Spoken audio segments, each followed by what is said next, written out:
continuar hoje, nós fomos até o capítulo 25, metade do capítulo 25. Hoje nós vamos continuar da metade do capítulo 25 até o final do capítulo 26. E assim a gente vai cada vez para o final do livro de Atos, né? O livro de Atos tem 28 capítulos, então a partir de hoje faltam 2 capítulos para a gente terminar. Semana que vem a gente já vai ver Paulo sendo levado para Roma. Vamos continuar e no primeiro versículo já vou fazer um pouquinho da recapitulação do capítulo passado, se alguém perdeu, e mesmo quem não perdeu, só para a gente pegar o fio da meada de novo. Então diz aqui, alguns dias depois, o rei Agripa e Berenice chegaram a Cesareia para saudar Festo. Coloquei aqui, peguei no Google hoje à tarde, Jerusalém e Cesareia. E coloquei a viagem a pé. Então dá 111 quilômetros e daria em torno de 25 horas para percorrer esse trajeto a pé, né, de Jerusalém até Cesareia. Então, chegaram a Cesareia, né? Vamos relembrar um pouquinho. Relembrando, Cesareia era a cidade administrativa romana, onde vivia o governador da província. Então, na verdade, o governador ele não ficava em Jerusalém, ele ficava aqui. Cesareia era a cidade administrativa romana, né, onde vivia o governador da província. Então, usando essa informação também, e vamos pensar lá na época de Jesus, que a gente vê na época de Jesus que Pilatos estava lá em Jerusalém, mas quando Pilatos julgou Jesus, ele estava em Jerusalém por causa da Páscoa e da possibilidade de tumultos, e não porque ele vivesse na cidade. Então, Pilatos, como governador, também vivia em Cesareia. Mas, como era a época da Páscoa, e a Páscoa era uma das 3 grandes festas dos judeus, e dava uma aglomeração de pessoas muito grande em Jerusalém, então Pilatos foi, né, e até reforçou a guarda, então ele foi para Jerusalém, por ocasião da Páscoa, e daí aconteceu tudo o que aconteceu com Jesus, e daí Pilatos, de fato, estava lá em Jerusalém. Mas Pilatos não morava em Jerusalém, né? Ele ficava lá ocasionalmente durante alguns períodos, né? E principalmente estava lá por causa da Páscoa. E aconteceu, de fato, né, o tumulto, infelizmente, com a morte de Jesus. Paulo já estava preso, então, há 2 anos em Cesareia, enquanto Félix era governador, tá? Então, nós já estamos indo aí para o 3º ano de prisão de Paulo em Cesareia. Que mais? Félix foi sucedido por Festo. Félix foi, então, o primeiro ali que, quando aconteceu a prisão de Paulo em Jerusalém, Paulo já foi levado para Félix e ficou, né, no palácio, antigo palácio de Herodes, em Cesareia, sob a guarda de Félix durante 2 anos. Félix foi sucedido por Festo, e daí por isso, para saudar Festo, né? Festo é o novo governador da região. Festo queria julgar Paulo em Jerusalém, mas Paulo disse, apelo a César. E foi assim que terminou o capítulo anterior, né? Festo tinha acabado de assumir o governo da província, da região, e Festo foi para Jerusalém. Em Jerusalém, os judeus logo pediram o julgamento de Paulo, né? E então Festo fala com Paulo, e para fazer uma média com os judeus, o Festo propõe para o Paulo para ir até Jerusalém e ser julgado por Festo em Jerusalém. Mas Paulo sabia que a trama de morte lá continuava, né, que queriam matá-lo, então Paulo não aceitou e Paulo apelou para César. Como cidadão romano, Paulo apela para César, para ser julgado por César, e então Festo mantém Paulo preso até que possa enviá-lo para Roma para ser julgado pelo imperador. Então, essa é a ocasião, né? É assim que terminou o capítulo anterior, e essa é a ocasião. Alguns dias depois que teve aquele diálogo e Paulo apelou para César, o rei Agripa e Berenice chegaram a Cesareia para saudar Festo. Então, Agripa e Berenice Agripa era um rei da região ali, que seria governado agora por Festo, Então Agripa vai estar ali em Jerusalém, né? Está em Cesareia, na verdade, e Agripa vai saudar o novo governador, saudar Festo. Quem é esse rei Agripa? O Agripa, na verdade, é Herodes Agripa, ele é lá da descendência do primeiro Herodes, né? Ele é bisneto de Herodes o Grande, aquele que causou a chacina das crianças no nascimento de Jesus. Então, o rei Herodes Agripa II, que é esse daqui, era filho de Herodes Agripa I, que matou o apóstolo Tiago e prendeu Pedro e outros cristãos. A gente já viu isso anteriormente no livro de Atos, né? Então, o rei Agripa II, esse aqui que vai saudar Festo agora, é filho desse Agripa I aí que mandou matar Tiago, prendeu Pedro e outros cristãos, né? Mas, apesar disso, o Agripa II contava, diferente dos seus antecessores, que eram verdadeiros homicidas. Herodes o Grande foi perverso, né? A quantidade de pessoas, inclusive parentes dele que ele mandou matar, foi enorme. Mas esse Agripa II até que contava com o respeito das pessoas, parece que era um bom governante e não imitou muito os seus antepassados. Só para fazer uma distinção, porque a gente vê aqui, ó, nós temos o Festo, que é o governador, nós temos um rei, o rei Agripa, e tem o imperador. Então vamos só botar ordem nessa bagunça aqui, porque esses termos às vezes confundem. Para a gente, rei pode parecer o rei, né? O rei acima de tudo. Mas na verdade é assim, ó. O imperador governava sobre todo o império, semelhante ao nosso presidente da República aqui no Brasil.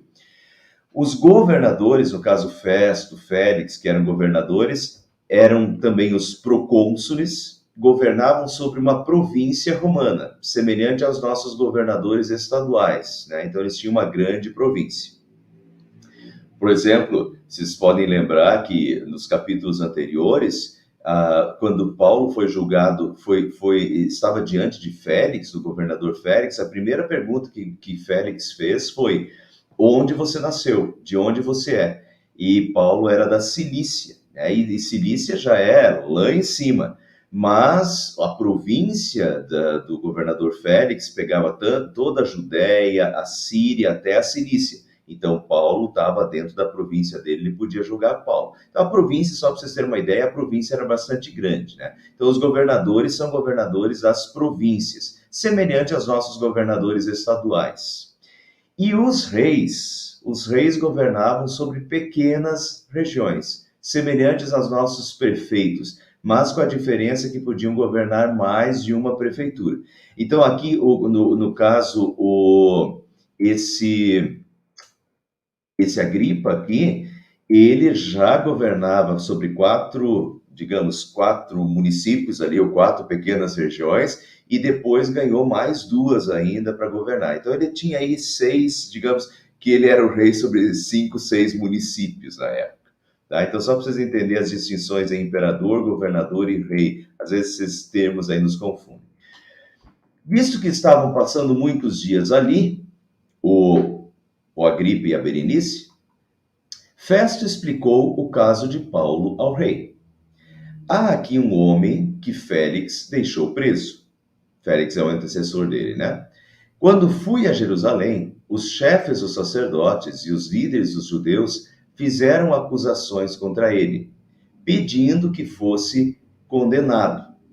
Por que o Festo está falando sobre isso com o Agripa? Porque o Agripa e a mulher dele, eles eram governadores da região ali. Então, eles tinham muitos judeus dentro do seu reinado, né? E eles estavam muito familiarizados. Desde Herodes, a mulher de Herodes o Grande era descendente de judeus. Então aí a gente tem ainda uma linhagem de judeus. Os Herodes têm uma linhagem de judeu no sangue.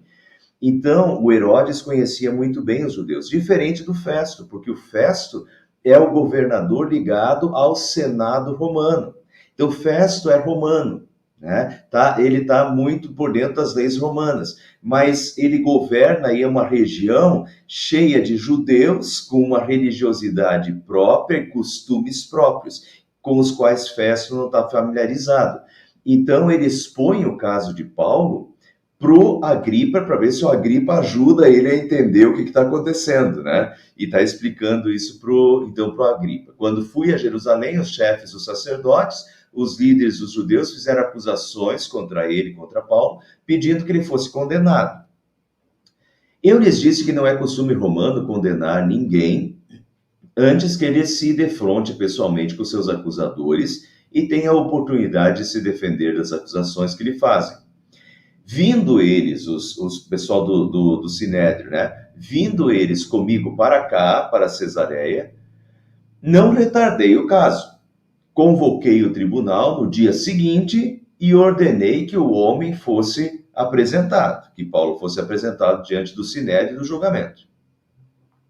Quando seus acusadores se levantaram para falar, não acusaram de nenhum dos crimes que eu esperava. Agora notem, mais um governador não vê motivo dentro da lei romana para condenar Paulo, né?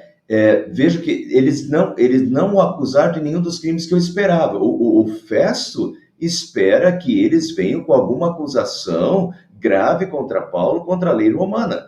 Mas Festo não vê nenhum motivo dentro da lei romana para condenar Paulo. Ao contrário, tinham alguns pontos de divergência com ele acerca de sua própria religião e de um certo Jesus. Veja como Festo se dirige a Jesus, né? Ele não conhecia Jesus, Festo é romano. Então, uma divergência com ele acerca da própria religião, de um certo Jesus, já morto, o qual Paulo insiste que está vivo. Então, para Festo, né? Festo não sabe, não está entendendo nada desse negócio, né? Dessa disputa aí. Nem conhece esse Jesus, né? E agora está no meio, é governador dos judeus, no meio de costumes judeus, de um sinédrio, que é um poder religioso, e o pessoal se acusando ali, e ele não está entendendo nada do que está acontecendo. Mas não vê em Paulo nenhum motivo para acusação das leis romanas, né? Fiquei sem saber como investigar tais assuntos. Por isso perguntei-lhe se ele estaria disposto a ir a Jerusalém. Festo perguntou isso para Paulo, né? A ser julgado ali acerca dessas acusações. Apelando Paulo para que fosse guardado até a decisão do imperador, ordenei que ficasse sob custódia até que eu pudesse enviá-lo a César. Foi assim que terminou a parte anterior. Então, Agripa, que é esse rei dessa região, que entende muito bem dos judeus e que provavelmente já tinha ouvido falar de Paulo, assim como sabia quem tinha sido Jesus. Então, Agripa disse a Festo: eu também gostaria de ouvir esse homem. Ele respondeu: amanhã o ouvirás.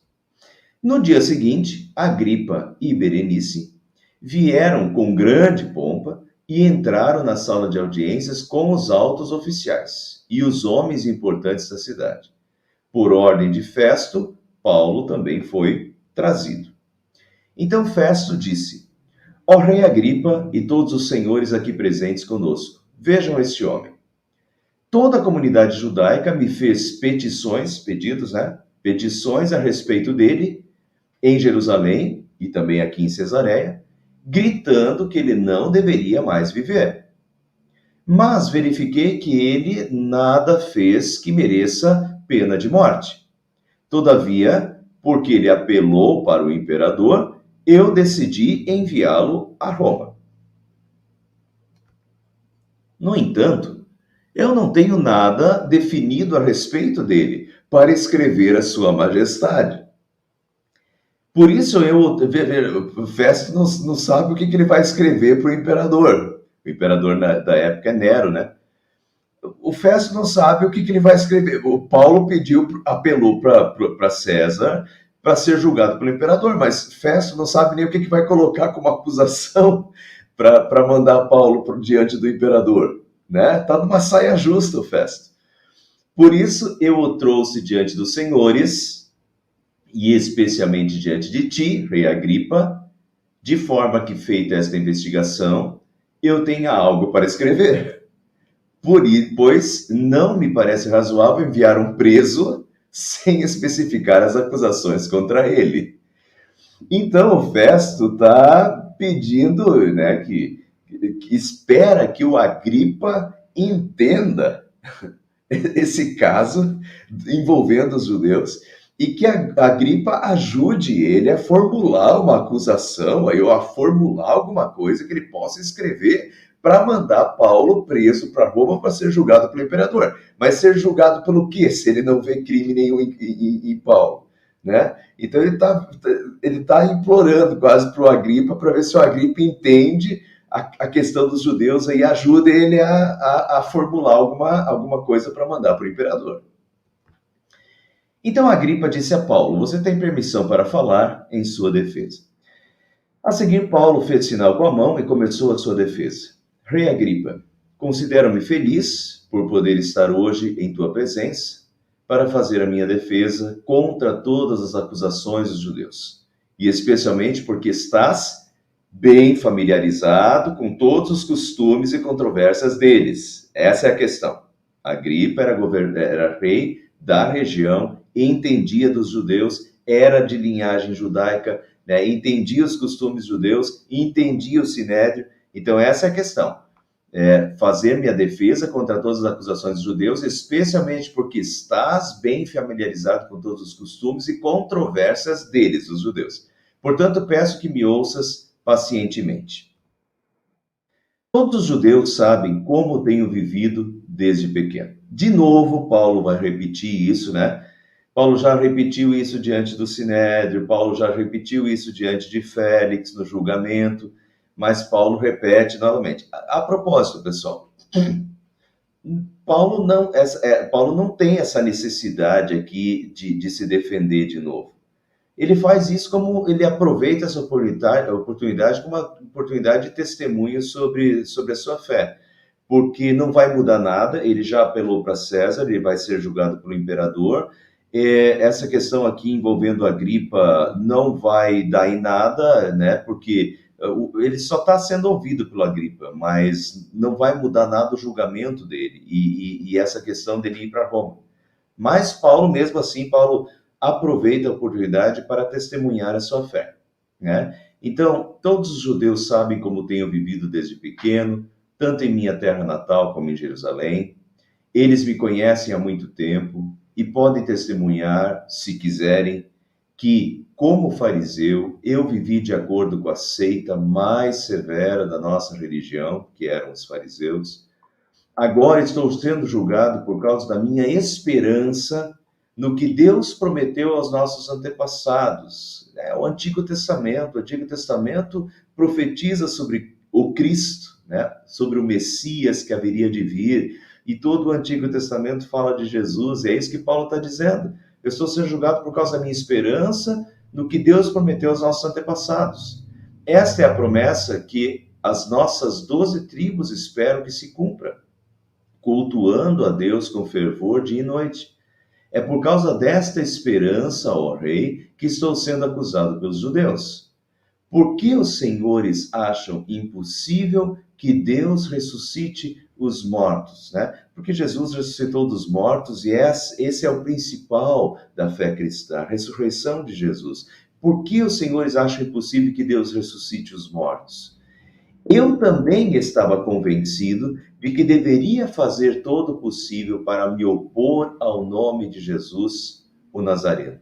E foi exatamente isso que fiz em Jerusalém.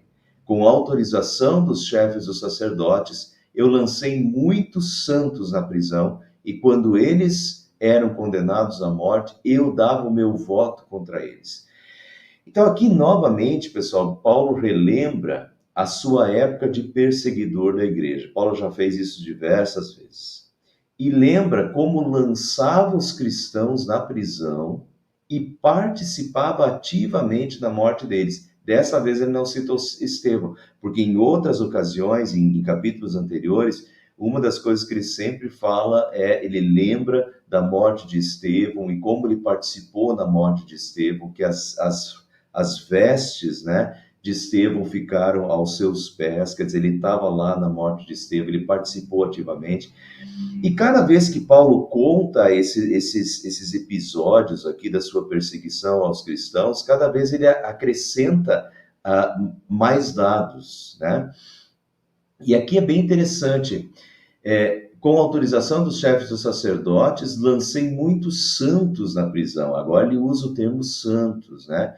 Que antes para ele eram inimigos, mas agora ele considera santos, santificados em Cristo Jesus, né? Separados por Deus. Lancei muitos santos na prisão. Lancei, quer dizer, Paulo tinha o poder de prender, né? De mandar prender e de prender cristãos, e fez isso. Lancei muitos santos na prisão, quando eles ainda... E quando eles eram condenados à morte, eu dava o meu voto contra eles. Vejam aqui como Paulo participava ativamente na perseguição, né? Antes de ver isso aqui, deixa eu compartilhar com vocês isso aqui, ó. Abre um pouquinho a tela aqui. Ontem eu comentei isso aqui com o grupo Rebeca. Eu ganhei esse livro aqui, Canção da Liberdade, do Dirk e da Dona Herma, lá de Arapoti.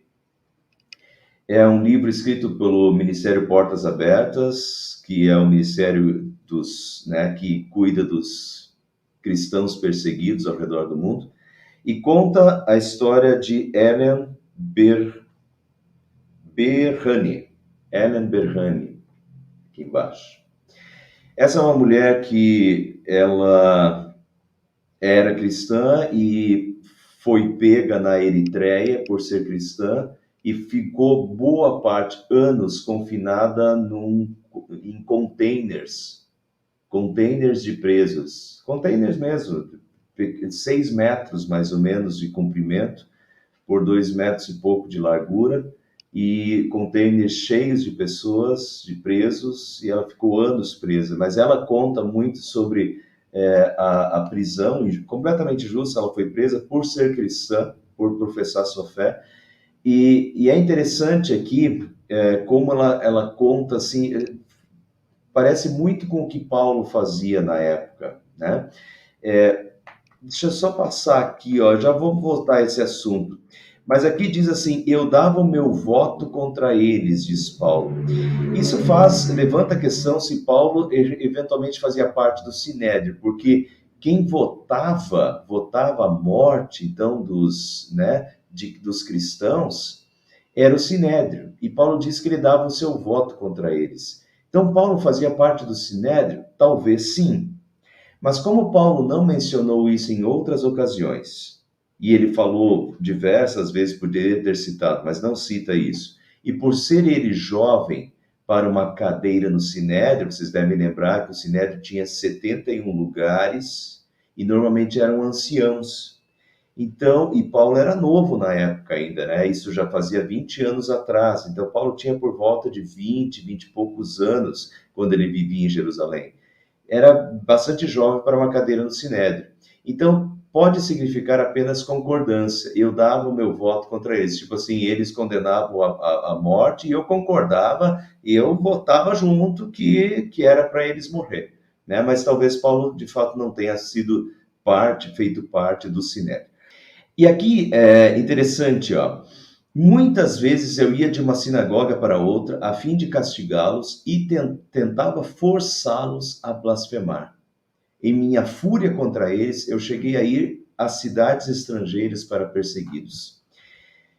Cada vez que Paulo conta sobre sua perseguição aos cristãos, ele acrescenta mais detalhes. E nesse texto ele diz que os torturava. Note aqui isso é tortura. Castigava, eu ia de uma sinagoga para outra a fim de castigá-los e tentava forçá-los a blasfemar. Liguem os pontos.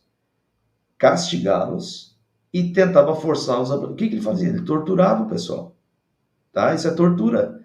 Castigar, talvez com açoites e tal, e forçar a blasfemar. Blasfemar é falar mal ou contra Jesus. Falar mal de Jesus ou contra Jesus. Era abdicar da sua fé, da fé em Jesus. Então, eu castigava e forçava e tentava forçá-los a blasfemar. Em minha fúria contra eles, né, cheguei a ir às cidades para persegui-los. Então vejo que aqui Paulo participava de torturas, isso é um acréscimo, tá? Isso ele não falou em outras, ele não tinha falado anteriormente ainda, mas aqui ele vai acrescentando. Então olha, né, o tipo de perseguição de Paulo. E aí eu quero voltar ao livro, porque essa mulher aqui, ela conta a história dela, né? E diversas vezes a polícia, ela foi pega diversas vezes pela polícia até finalmente ser colocada nos containers. Mas desde as primeiras vezes a polícia sempre dava a opção para ela negar a fé dela. Se ela negasse a fé dela, ela saía livre.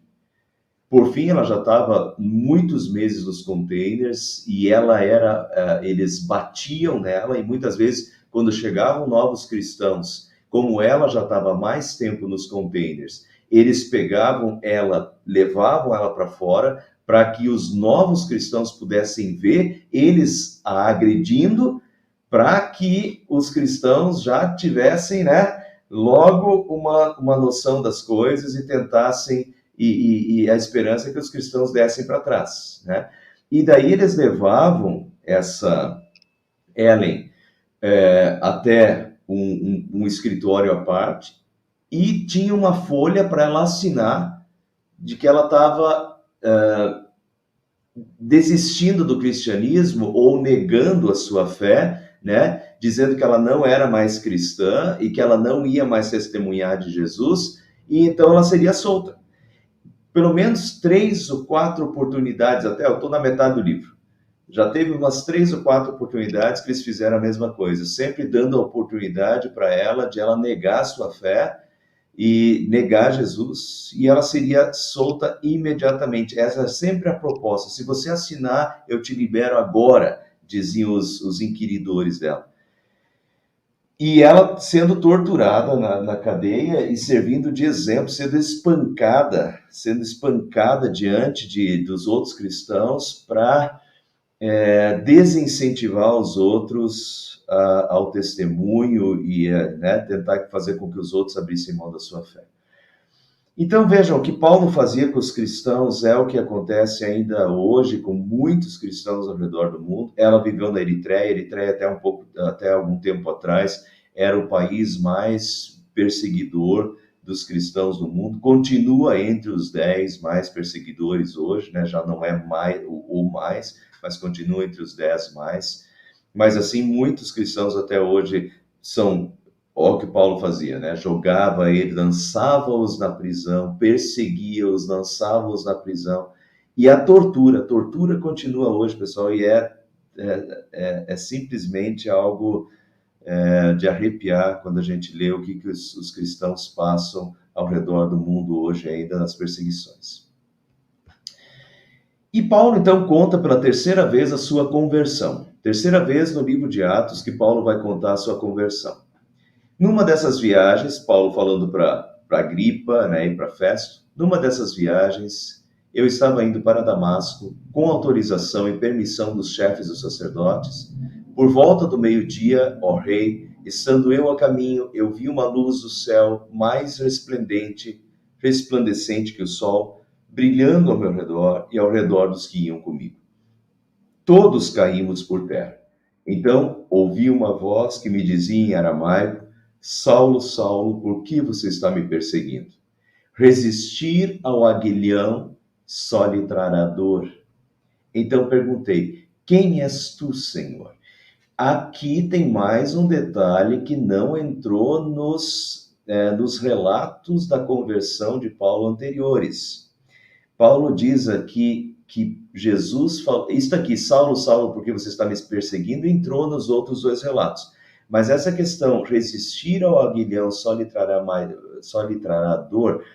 Aguilhão eles faziam varas pontudas e pontiagudas, em que no momento que um boi travasse, né, ou quisesse ir para o lado errado, eles pegavam essas varas com essa ponta, né, pontiagudas, e davam um cutucão com essa vara E isso era o aguilhão. O aguilhão era essa vara pontuda que eles, né, aguilhonavam. Davam com o aguilhão no boi, para o boi andar ou para o boi, né, ir para outro caminho. E esse era o aguilhão. E aqui é interessante que Jesus então fala para Paulo resistir ao aguilhão só lhe trará dor. O que Jesus estava querendo dizer com isso? O aguilhão é essa vara pontiaguda que feria. Me parece que Jesus estava cutucando Paulo, ou Jesus já estava, né, com esse aguilhão ali, de certa forma, seja lá psicologicamente, né, cutucando Paulo com o aguilhão. Talvez, pelo que parece, Paulo já tinha alguma coisa dentro dele que machucava ele. Talvez quando ele prendia os cristãos, talvez quando ele fazia alguma coisa contra os cristãos, dentro dele talvez ele não se sentisse bem, tinha alguma coisa que o fazia, né, que o feria, que o machucava. E talvez seja mais ou menos por aí. O fato é resistir ao aguilhão, né? Essa só lhe trará mais. Talvez Paulo estava com dúvida, com alguma inquietação e alguma coisa dentro dele estava falando para ele, dentro dele, né? Jesus, Espírito Santo trabalhando, mas alguma coisa ele não estava tranquilo com o que ele estava fazendo e alguma coisa já estava mexendo com ele e ferindo ele. Ele não, pelo jeito, ele não estava dando o braço a torcer ainda, né? Mas o Espírito Santo já estava trabalhando. Resistir ao aguilhão só lhe trará dor. Então eu perguntei: quem és tu, Senhor? Respondeu o Senhor: sou Jesus, a quem você está perseguindo. Agora levante-se e fique em pé. Eu lhe apareci para constituí-lo servo e testemunha do que você viu a meu respeito e do que lhe mostrarei ainda. Eu o livrarei do seu próprio povo e dos gentios, aos quais eu o envio para abrir-lhes os olhos e convertê-los das trevas para a luz e do poder de Satanás para Deus, a fim de que recebam o perdão dos pecados, a herança entre os que são santificados pela fé em mim. Interessante aqui, pessoal, o que isso Jesus está falando para Paulo. Essa é a missão de Paulo. Eu o livrarei do seu próprio povo, dos gentios, aos quais eu os envio para abrir-lhes os olhos. Qual é a missão? Abrir-lhes os olhos, convertê-lo das trevas para a luz e do poder de Satanás para Deus, a fim de receberem o perdão dos pecados, a herança entre os que são santificados pela fé em mim. E aqui, pessoal, é um belo resumo da motivação cristã para a missão e para o testemunho. Por que falar de Cristo?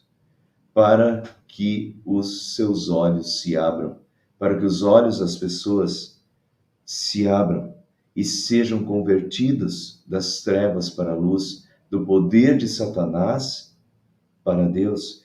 Quando a gente olha por esse ângulo, né, de que as pessoas estão perdidas e estão caminhando para o inferno, estão caminhando para a condenação eterna, que as pessoas estão cegas, diz a Bíblia, cegas dos seus delitos e pecados, né? Estão cegas e estão sob o poder de Satanás.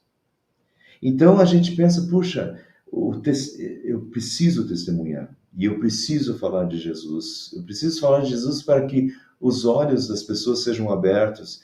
Preciso falar de Jesus para que eles sejam convertidos das trevas espirituais para a maravilhosa luz que eu tenho sobre a minha vida, né? A esperança que eu tenho, a certeza que eu tenho, a confiança que eu tenho, a tranquilidade, a paz espiritual que eu tenho, né? De poder olhar para o futuro com otimismo, saber que Jesus voltará e saber da ressurreição e da vida eterna, do consolo na morte. Enfim, eu quero para os outros tudo que eu tenho, mas os outros estão nas trevas, os outros não conseguem enxergar isso, eles estão caminhando em trevas, estão caminhando sob o poder de Satanás.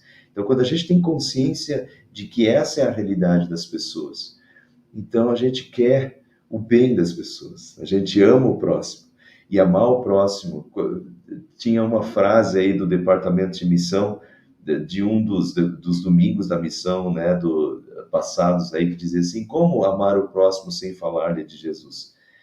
Como a gente pode dizer que a gente ama o próximo, sem falar para o próximo de Jesus, e manter ele nas trevas, e manter ele, né, sob o poder de Satanás, e sem esperança, é a esperança que a gente tem. Isso não é amor. O amor nos leva ao testemunho, o amor nos leva a querer o bem das pessoas, querer a salvação do mundo, querer para o outro que eu tenho, né, o bem que eu tenho. E segundo, diz Jesus aqui, né, a fim de que recebam o perdão dos pecados. Por que falar de Cristo? Para que recebam o perdão dos pecados e a herança entre os que são santificados.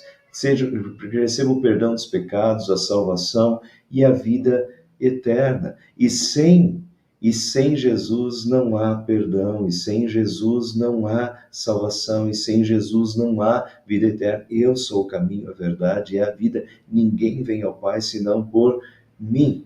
Por que falar de Cristo? Falar de Cristo por amor, falar de Cristo porque estão nas trevas, falar de Cristo porque estão sob o poder de Satanás, falar de Cristo porque não tem o perdão, porque não tem a salvação, porque não tem a vida eterna. E eu tenho tudo isso e eu quero compartilhar isso, né?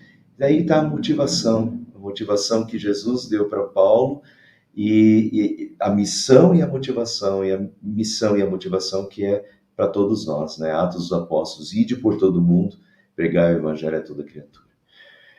Assim, rei Agripa, continua Paulo, não fui desobediente à visão celestial. Eu preguei, em primeiro lugar, aos que estavam em Damasco, onde ele tinha sido convertido, né? Depois aos que estavam em Jerusalém e em toda a Judéia, e também aos gentios, dizendo que se arrependessem e se voltassem para Deus, praticando obras que mostrassem o seu arrependimento. Por isso os judeus me prenderam no pátio do templo e tentaram matar. Então, aqui, sintetizando, é isso, né? Dizendo que se arrependessem, que se voltassem para Deus e que praticassem obras que mostrassem o seu arrependimento, né? E por isso eles estão presos. Então, Paulo não está preso por nenhum motivo de lei romana, mas está preso por causa por ser cristão e por causa do seu testemunho de fé. Mas tenho contado com a ajuda de Deus até o dia de hoje, diz Paulo. E por esse motivo estou aqui e dou testemunho, tanto a gente simples como a gente importante. Não estou dizendo nada além do que os profetas e Moisés disseram que haveria de acontecer. Então, pessoal, a gente não tem tempo aqui, já fiz isso nos capítulos anteriores, mas os profetas, Isaías previa a morte de Jesus, a morte do Messias, né? Então, Paulo está falando: olha, eu não estou dizendo nada além do que os profetas e Moisés disseram que haveria de acontecer. Que o Cristo haveria de sofrer, e sendo o primeiro a ressuscitar dentre os mortos, proclamaria luz para o seu próprio povo e para os gentios. Muito bem, agora quando chega aqui que Paulo fala, né, que Cristo, que o Messias, esse Cristo haveria de sofrer, o próprio Filho de Deus na terra haveria de sofrer, ressuscitar dentre os mortos e proclamaria a luz para o seu próprio povo, para os gentios. Quando Paulo fala isso, convenhamos, pessoal, olha o que o Festo fala. A essa altura, Festo interrompeu a defesa de Paulo e disse em alta voz: você está louco, Paulo? As muitas letras nos estão levando à loucura. Quer dizer, você está estudando demais, né? Na linguagem mais antiga das Bíblias dizia assim: as muitas letras o fazem delirar. Quer dizer, você está estudando tanto que você está delirando, né? Porque o Festo não estava entendendo nada daquilo. O Messias, o Filho de Deus, vai vir para a terra, vai sofrer, vai morrer, vai ressuscitar. Ele não está entendendo nada daquilo. Para ele isso é uma grande loucura. Mas, então, Festo tem essa reação aqui. Paulo está ficando louco, né? Que discurso é esse? As muitas letras o fazem... Mas, notem, o Festo que é romano. Por romano não faz sentido nenhum esse discurso de Paulo. Mas já para o Agripa, que dentre os judeus, que entende, respondeu Paulo: não estou louco, excelentíssimo Festo. O que estou dizendo é verdadeiro e de bom senso. o rei é o rei Agripa, o rei está familiarizado com essas coisas e lhe posso falar abertamente.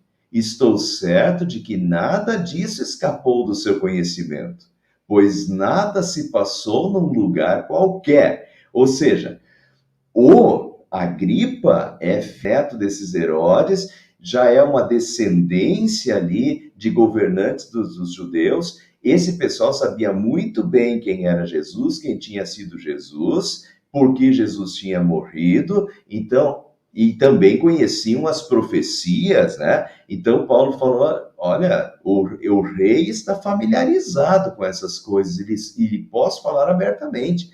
Estou certo de que nada disso escapou do seu conhecimento, pois nada se passou num lugar qualquer. Quer dizer, isso aí não se passou na lua ou num conto de fadas. Isso aí é a história do povo judeu. Jesus foi crucificado em Jerusalém. Quer dizer, isso é do conhecimento, né? Rei Agripa, crês os profetas? Eu sei que sim. Agora, quem está sendo interrogado é quase Agripa, né? Crês os profetas? Eu sei que sim. E daí Agripa interrompe. Então Agripa disse a Paulo: você acha que em tão pouco tempo você pode convencer-me a tornar-me cristão? Quer dizer, você acha que vai me converter, né, em tão pouco tempo? Paulo respondeu: em pouco ou em muito tempo, eu peço a Deus que não apenas tu, mas todos os que hoje me ouvem se tornem como eu, porém sem estas algemas. Que todos tenham o que eu tenho, que todos se tornem como eu, porém sem essas algemas, né? Sem o sofrimento. Então o rei se levantou, e com ele o governador e Berenice, como também os que estavam sentados com eles, saindo do salão, comentavam entre si: este homem não fez nada que mereça morte ou prisão. E Agripa disse a Festo: ele poderia ser posto em liberdade se não tivesse apelado para César. Claro que isso aqui, ele falou isso, mas eles não tinham a responsabilidade de julgar ele mesmo, né, nessa ocasião aqui, né? Então é muito fácil falar agora que ele poderia ser libertado. Mas se Paulo de fato estivesse sendo julgado, né, e de novo tivesse o Sinédrio ali, e tivesse a Agripa ali, que era judeu, né, diante do Sinédrio, provavelmente a reação dele seria outra, né, enfim. O fato é, esse julgamento aqui não era, na verdade era uma audição, né? Eles estavam ouvindo Paulo. Não, eles não tinham a função agora de julgar, porque Paulo já apelou para César e vai ser julgado pelo imperador. Então é fácil falar isso aqui agora. Mas o que a gente pode notar aqui, de novo, é que, vejam, a começar lá do comandante, né, do comandante que prendeu Paulo em Jerusalém, e disse: olha, eu não vejo nenhum motivo para condená-lo, mas vou mandar ele para o governador, porque os judeus estão pedindo. Depois ele foi julgado por Félix, Félix também não viu nada contra ele. Foi julgado por Festo, próximo governador, também não viu nada contra ele. E por fim, o próprio Agripa, aqui, que era dos judeus, não viu nada contra ele, né? Na verdade, as coisas os judeus estão enfurecidos contra Paulo, porque Paulo se tornou cristão e agora está propagando essa nova fé e está propagando Jesus Cristo. Isso é um lado, e o outro lado é que Deus está cumprindo a sua vontade também de fazer o seu nome conhecido às autoridades através de Paulo. Terminando, termina hoje por aqui, capítulo 26, né? Sigam aí os próximos 2 capítulos. Capítulo 27, Paulo vai ser levado a Roma, de navio. Vai acontecer, né, um naufrágio no meio dessa viagem e vai acontecer algumas coisas milagrosas, né? Eles vão ser salvos no meio do naufrágio. Paulo vai ser uma figura-chave em tudo isso. Deus vai botar a mão. Na ilha de Malta, de novo, vai acontecer milagres. Então, sigam acompanhando. Capítulo 27 na semana que vem e capítulo 28, daqui 2 semanas, a gente tem o último capítulo do livro de Atos. Mas para encerrar o de hoje, o estudo de hoje, e eu ganhei um outro livro do Dirk de Herman, Os Atos dos Apóstolos, um mergulho missional, diz aqui embaixo, porque o livro de Atos dos Apóstolos é o livro da missão da igreja, né? São as 3 viagens missionárias de Paulo e também é o início da igreja cristã, e como é o início da igreja cristã, o testemunho da fé era uma constante, né? A missão era uma constante, aquilo que Jesus falou antes de morrer, ide por todo mundo, pregar o evangelho a toda criatura. O livro de Atos dos Apóstolos começa com isso, dizendo: vocês serão minhas testemunhas em Jerusalém, Judéia e Samaria até os confins da terra. Todo o livro de Atos dos Apóstolos é estruturado dessa forma: a missão de Deus em Jerusalém, na Judéia e Samaria até os confins da terra, né? Nós estamos vendo isso no decorrer de Atos.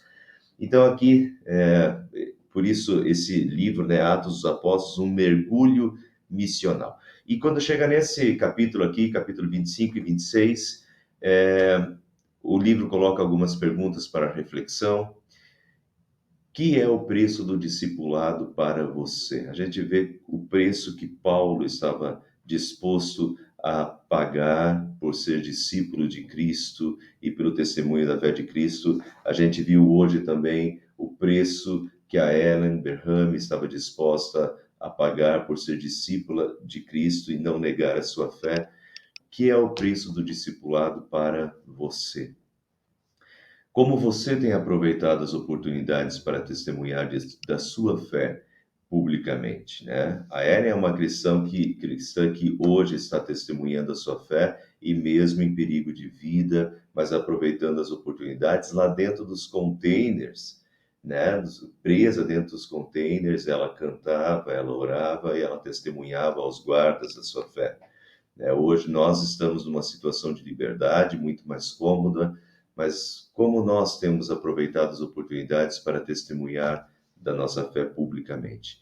E por fim, como você experimenta o encorajamento do Senhor nas horas de provações? E de novo, para citar, já que eu peguei hoje bastante esse livro aqui, essa mulher aqui, dentro daqueles containers, né, preso com mais 18 presos, só tinha 18 lugares para dormir dentro daquele container de 6 metros, e eles, às vezes, estavam com mais de 18 lá dentro, não podiam nem dormir todos, né, dentro do container, sendo espancada e torturada constantemente, mas ela ainda louva e ela ainda bendiz ao Senhor, né? E Deus a encorajava. Como você experimenta o encorajamento do Senhor nas horas das suas provações? Muito bem, terminamos hoje por aqui. Sigo então nas próximas semanas aí, capítulo 27, 28, e por fim, nós vamos fazer um último estudo. Aqui nós temos aí a vida do apóstolo Paulo, né, desde a sua conversão, das viagens missionárias de Paulo, das prisões de Paulo, e como é que foi digamos, o último capítulo da vida de Paulo? O que aconteceu depois do julgamento? Houve um julgamento em Roma? Não houve? O que aconteceu depois?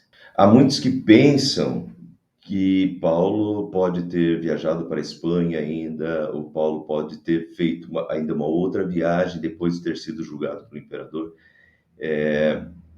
De lá ele pode ter escrito a sua última carta, 2 Timóteo, né? Enfim, nós vamos ver um pouquinho sobre essas teorias aí, sobre os últimos anos, né, de Paulo até a sua morte.